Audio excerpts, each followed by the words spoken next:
पाकिस्तान बांगलादेशमध्ये कुठल्याही प्रकारचा समाज विचारला जात नाही. तो हिंदू आहे, बस, खलास विषय.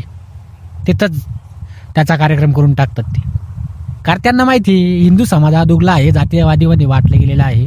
तशाच प्रकारे बांगलादेशमध्ये दीपूदासी याला झाडाला टांगून मारलं गेलेलं आहे. खूप दुःखदायी घटना आहे. हे कधी समजणार आहे हिंदू समाजाला?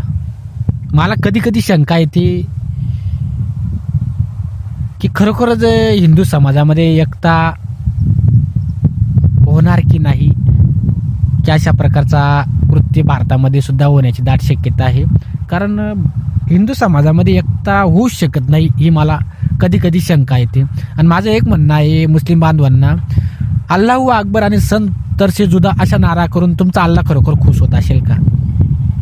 तुमच्या समाजामध्ये, तुमच्या कुराणमध्ये असं म्हटलं आहे का हिंदूला मारल्यावर तुम्हाला 72 हूर किंवा जन्नत में जगह मिलेगी, असं काही म्हटलेलं आहे का? कारण आम्ही पापी लोक आहे, तुमचं काहीतरी नुकसान केलेलं आहे, अशा प्रकारचे कृत्य करतात. तुम्हाला लाज नाही वाटत का? मला शंका येते खरोखर तुमचा अल्लाह आहे की नाही. कारण आमच्या समाजामध्ये, सनातनमध्ये अशा प्रकारे कृत्य करणारा दानव दैत्य म्हटलं जातं. त्यांचा पण देव असतो, नालायक लोकांचा पण देव असतो. ते पण देव मानतात, विद्या, काळी विद्या बनवतात, अंगी घेतात आणि एक चांगल्या समाजावरती ते अन्याय करतात.